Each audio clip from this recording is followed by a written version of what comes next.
Hey guys, let's get straight to the point. The first reason why we think the Ricoh GR3 is still worth it is because of its pocketable size. The Ricoh GR3 is super small. It fits literally in my palm like this. This is how I hold it when I'm out taking photos on the street, and it's really convenient and it helps protecting the camera as well. We had the Fujifilm X100V before. It's a small camera, but it's not as small as this. It's almost like half the size of the X100V if you measure it like in all dimensions. It won't fit a jean pocket, especially if I have the grip on like this, unless your jeans are really loose.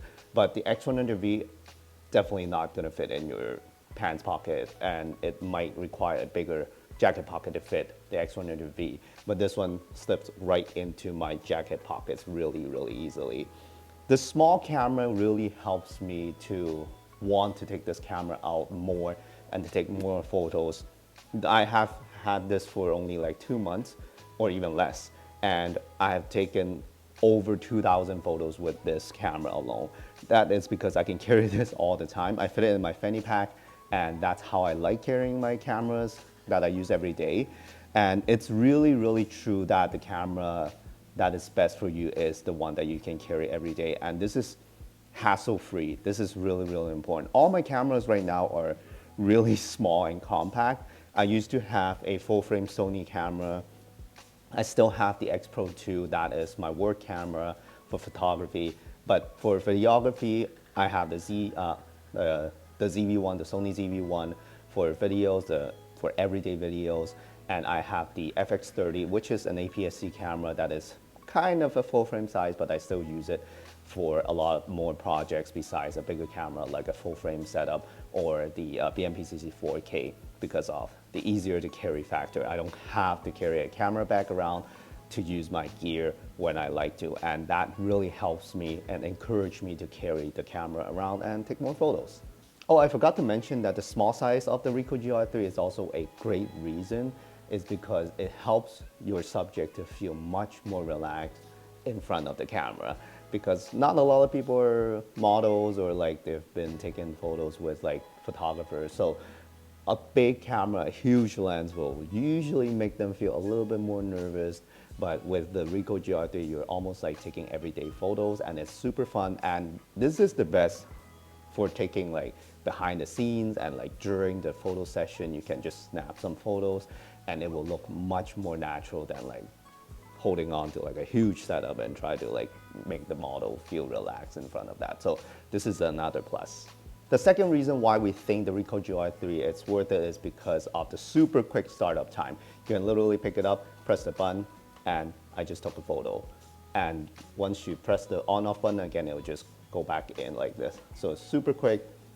It's almost like less than 2 seconds of a startup and taking a photo kind of speed.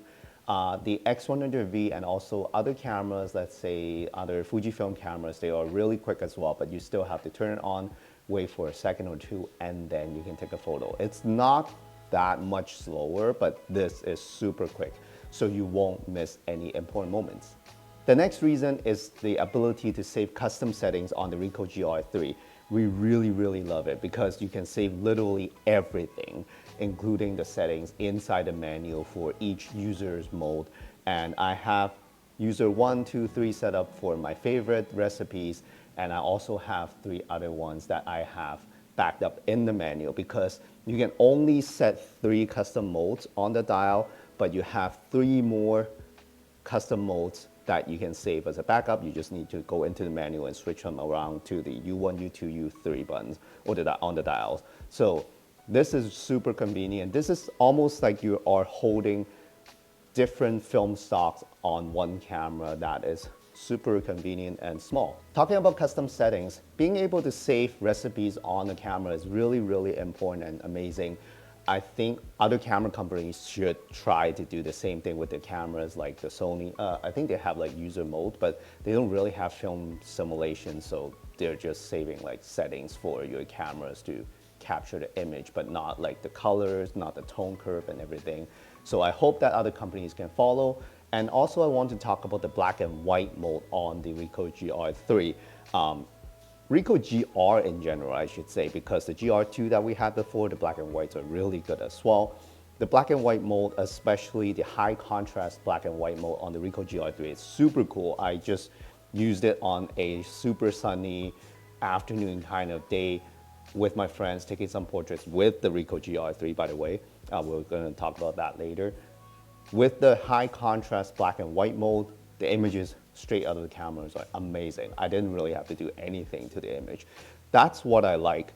Having the ability to take amazing photos straight out of the camera is super important to me because I hate editing in post, and also I enjoy the process of showing my friends and family and clients the image on the camera right at the moment. It's really important to me, and it's a really nice connection with the people that you're taking the photos with to show them, hey, this is pretty much exactly how it's going to look like after we process the image and send you guys the image. So this is an amazing feature, and you should definitely try out the black and white modes on the Ricoh GR3, especially the high contrast black and white. The next reason is the IBIS on the Ricoh GR3. This is not available on the Ricoh GR1 and 2, and I have to say it's amazing. Yes, the Ricoh GR3 does not have the flash like the GR2 and GR1 had. I think the GR1 had it as well. We had the GR2 and it had the pop-up flash. Yes, a lot of people are saying that we missed that feature, but if I have to decide or choose between IBIS or the pop-up flash, I would choose the IBIS because you can add the flash, but you cannot add an IBIS onto the camera, if that makes sense. With the IBIS, you can do a lot of more creative photos. I was doing the long shutter speed or slow shutter speed photo to create motion blur on the street, and also with my friends, with a subject stationary in the frame and other things, people or cars moving by. You can have some really cool images coming out of the camera with just hand holding it. A lot of times I was holding the camera with just one hand and the image is still good.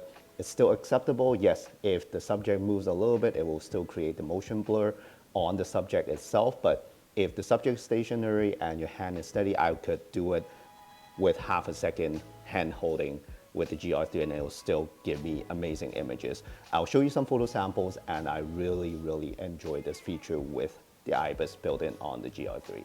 And yes, another reason is because the GR3 is really good for portraits, and I am super surprised when I first found out that this is good for portrait photography as well. 28mm full frame equivalent on the GR3 is not the most ideal for portrait photography, especially if you want something that is flattering.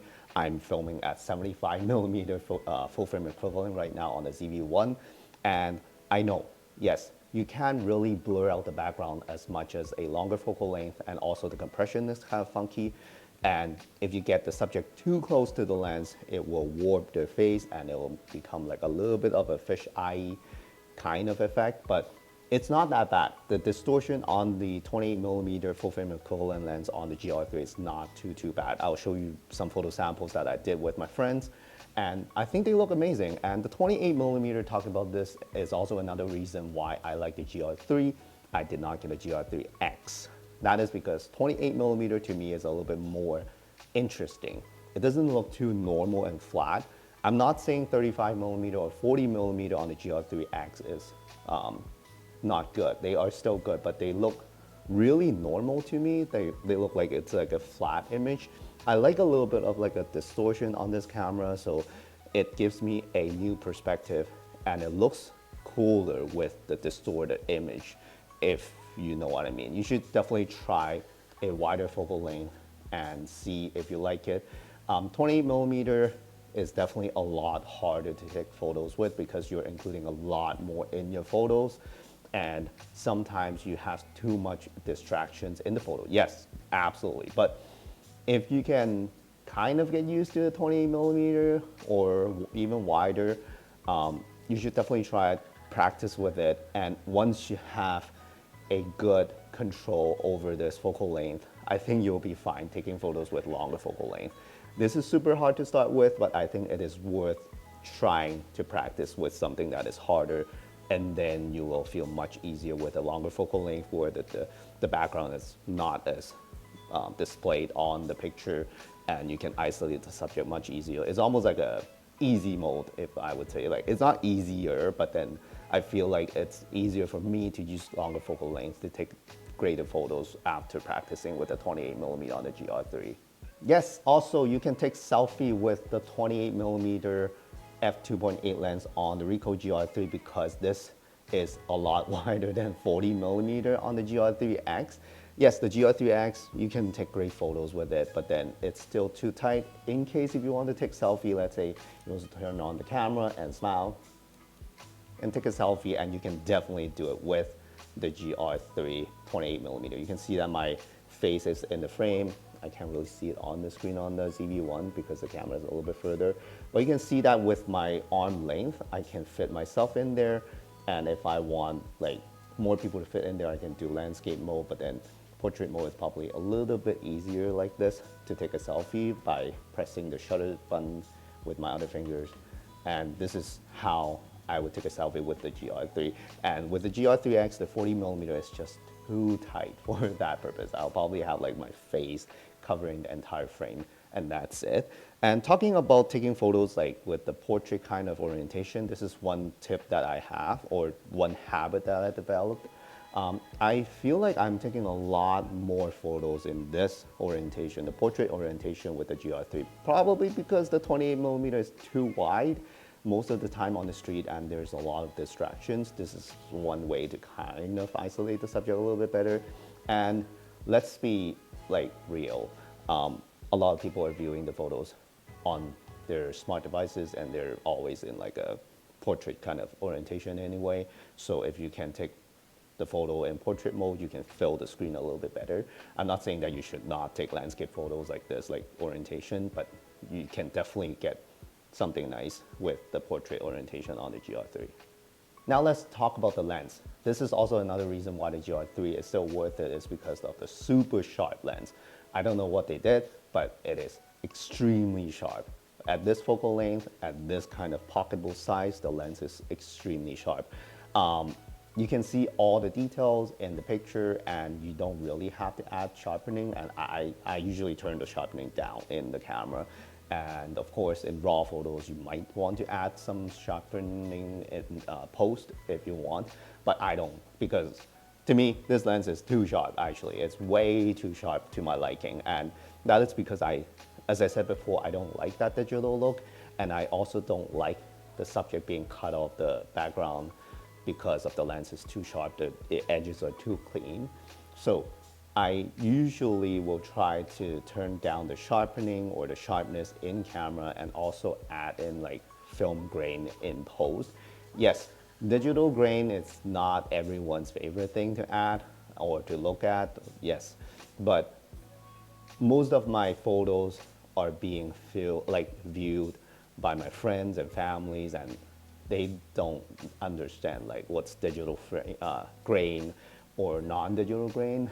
They can't really tell the difference. I think only like maybe 5% of the people can tell. Then those are photographers like us. So I don't think it matters too much. But if you don't like digital grain or anything like digitally added after, then I'm sorry, but that's usually how I do it, and it's totally fine, and I really like it. So super sharp lens, but I have to kind of unsharpen it in post. Talking about taking photos with the GR3, another reason why this is an amazing camera is because of the ease of use when it comes to using flash to take photos. I have no experience with flash. I think I've only tried once taking photos with flash with my friends on the X Pro 2. I had no idea what I was doing. I have this $60 newer flash that I got off Amazon, and it's super cheap, super basic. It's basically in manual mode. It doesn't have TTL. It's not automatic. And this camera, it's even easier. The X Pro 2, I was able to use the flash indoor because of the shutter speed that only allows me to use the flash. It's only up to, I think, 250th of a second. I don't remember, like correct me if I'm wrong, but it's around that range. So the shutter speed has to be really low and slow in order to use the flash, and it's not that fun. If you are using it outdoor, it's impossible. But with the leaf shutter in the GR3 and also the leaf shutter in X100V and also some Hasselblad cameras, you can use the flash almost at any shutter speed. I was literally just having the remote wireless trigger of the flash on the Ricoh GRIII.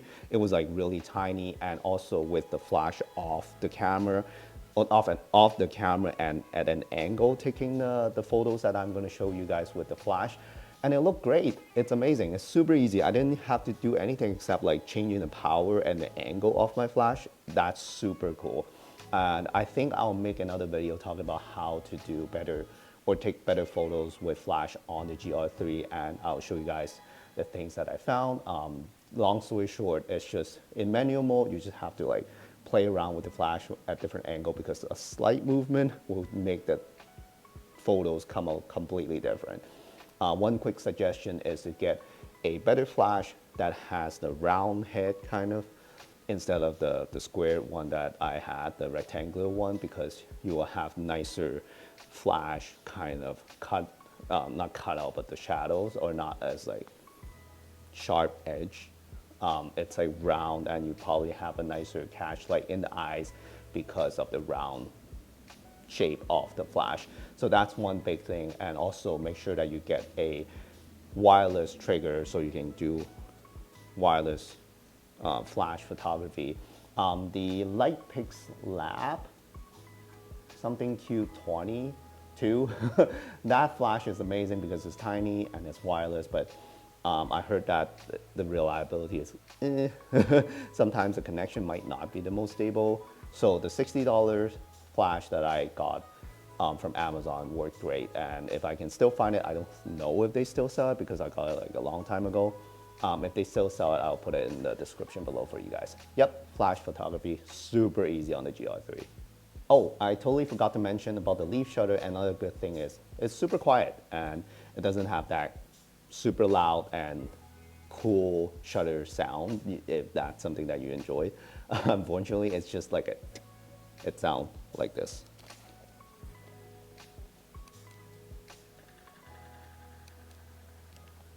Just like that, super quiet, but I like it. I don't want my camera to like go off with like super loud shutter sound, especially if you're taking photos on the street, or if you're taking photos where you can use the actual mechanical shutter and you have to use electronic shutter because you think that the shutter is too loud.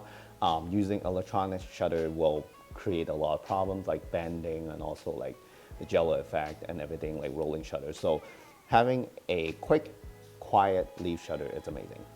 The next thing I want to talk about is a little bit minor, like these are a little bit more minor stuff, is the touchscreen. The touchscreen on the Ricoh GR3 is super responsive compared to other brands. It's almost like a cell phone kind of sensitivity kind of level wise.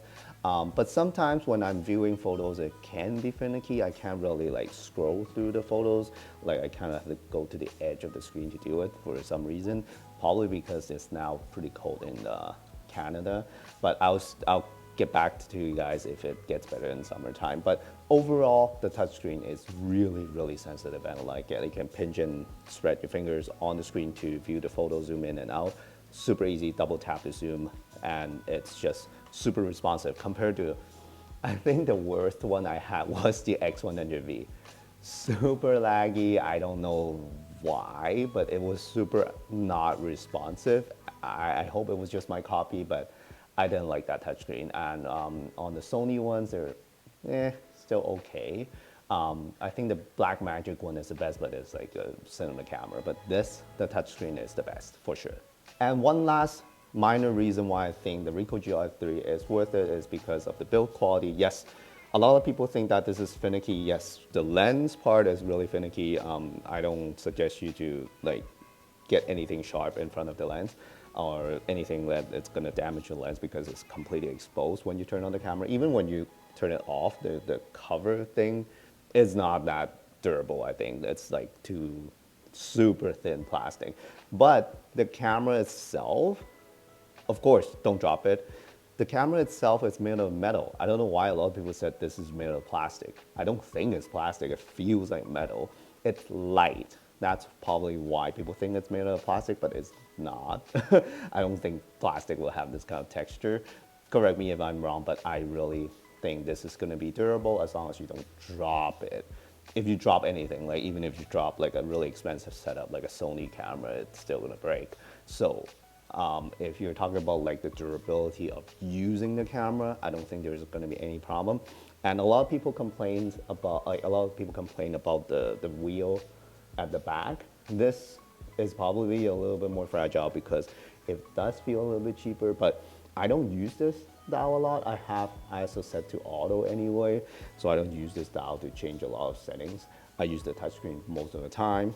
If I have to press the direction, like the pad, it's okay. I don't spin it all the time. The only thing, now we're getting into the things that I think Ricoh can improve on the GR4 or whatever they're going to call it, is some of the dials, especially on the GR3, this back dial here, it feels really weird. It doesn't feel solid, it doesn't feel durable, it doesn't feel like it's gonna like be durable. It makes like some weird like noise. I don't think I can really do it right now, but this dial is super finicky. Why do they have this like flip switch kind of situation here? Why don't they just make like a spinning dial? I don't know. In the future, please try to improve this dial. And yeah, that's the only finicky part that I found besides the lens on the GR3. Okay, since we're talking about the things that I hope they can improve on the GR3 in the future on the GR4, we have to talk about the battery life. It sucks. It's not good. It's not good at all. But if you are like myself, I will bring out the camera. If I'm taking street photos, I'll just turn on the camera, take a photo, turn it back off. It's fine. I can get around like 400 photos in one battery. I think it got like empty once after like 400-ish photos. I think that's plenty of photos for one battery. I don't think I can take more than 400 photos a day. So not super bad. Even during the portrait photo sessions that I did with my friends with the GR3, I took a lot of photos using the flash and everything. It's fine. I just can't keep the camera on the whole time. That's the only thing I can't. And also I don't want to keep it on the whole time. The lens is exposed and everything. So I usually just take a photo, turn it off. Maybe if it's a portrait session, I'll show the photos to the clients or friends or family, and I will just turn off the camera. I usually keep it off whenever I'm not using the camera to take photos. So that way, it's not too bad. 300 to 400 photos, no problem. But don't expect it to take like 500 or 600 photos. So battery life, definitely not good, but they have to keep it compact. So hopefully they can somehow improve the processor or whatever to improve the battery life in the future. The next thing that I hope they can improve on is the screen. Yes, it's a great touchscreen, but the resolution is not good. I can't really view the photos like the way the photos are supposed to be on the screen. It's like kind of pixelated almost. So if they can improve on the screen, I don't mind paying a little bit more extra for a better screen, but this is just weird. Like it's like you took a nice photo and it looks kind of pixelated on your camera, so you kind of don't know if they're good. So I don't like that. Again, I want to be able to show the photos to myself and to my friends and family when I am taking the photos, so they can enjoy the moment as well. So better screen, please. Yes, no weather sealing. Absolutely dangerous to use this thing in like heavy rain or snow or misty, foggy situation. I don't take this out when it's like misty and foggy because I know that the water can sip into the camera. I usually don't take a lot of photos in heavy rains or snow. I'll have an umbrella. I don't know how people use their camera without an umbrella and like soak it like with rain and stuff. Yes, if they're like professional, they need to do that, by all means do it. But for me, I usually have an umbrella when I'm using a GR3 if it's raining, but I still worry that the water will still get into the camera. So if they can add weather sealing, that would be great. I don't know how they're gonna do it with the lens going in and out like that when you turn on the camera. So hopefully they can do some kind of weather sealing. I don't mind having a fixed lens, even if it sticks out a little bit, because this is really compact anyway. So yes, weather sealing, please.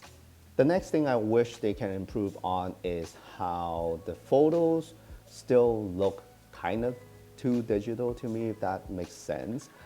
I am not a film photographer, but I've seen a lot of film photos when I was little, and I really enjoy seeing those photos because they're not as digital and sharp. Yes, photos nowadays from digital cameras, they are super sharp, and I guess that's a good thing for some people, especially if you want to print the photos out in a bigger scale, and if you're taking photos professionally for like magazines and stuff, for websites and promotions and commercials and stuff. Yes, you need all the sharpness, but not everyone needs that. So for a camera like this, a lot of people are probably using this for like an everyday kind of casual street photo purpose, or like snap like photos here and there. I don't think they need to be super sharp. Yes, it's nice to have sharper photos so you can unsharpen it in post, but it's still kind of annoying that this is like really sharp.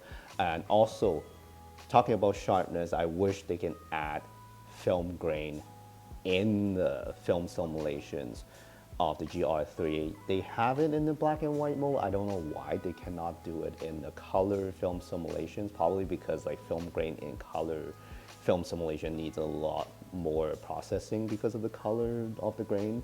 I don't know, but I really wish they can add in film grain. I wish they can add it in with firmware update, because they added it into the black and white mode. So hopefully they can add in film so I don't have to do it in post, because that's what I'm doing all the time in post right now. Yes, film grain, digital film grain, I do it, but yes, I hope they have it straight out of the camera. So unsharpen the lens a little bit, make it a little bit softer so it's not like a 3D pop out of like your subject from the background, and add in film grain. The last thing I wish they have on the, or in the future Ricoh GR models, or have a really specific focal length, a portrait focal length. Yes, I know this is not a portrait camera, but I use it for portrait photos anyway, but I wish they can have a longer focal length, even like 75 millimeter, let's say, as crazy as that. I will get it. I will get it for portrait photos. That's a special, like specialty kind of focal length, and I don't mind it. Like that way I can justify to get two GRs. Now this is like 28 and the other one is 40. That's like super minimal almost. I can walk closer to get similar focal length. Yes, the distortion is different, but still, I want something a little bit more dramatic. I know it's kind of impossible. Yes, this is super thin.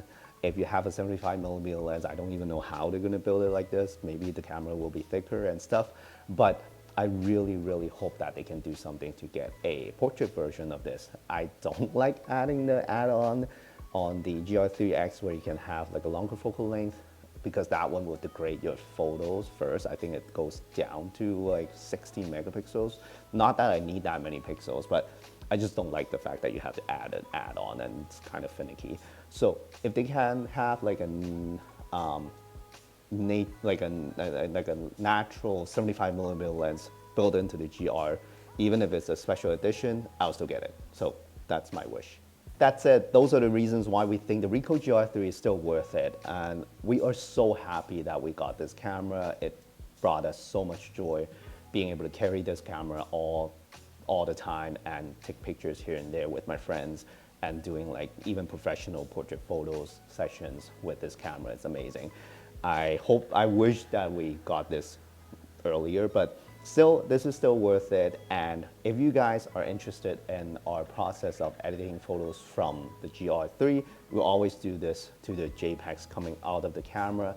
And if you guys want to learn how to edit the photos to make them look like our photos, let us know in the comment section below, and we'll try to make another tutorial videos talking about that.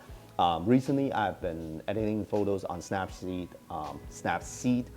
on the GR3 JPEGs, and I came up with this like kind of editing process where I can make the photos look like instant film camera photos. So if you guys are interested in the process, let us know in the comment section below. And that's it. Thank you so much for watching, and I'll see you guys in the next one.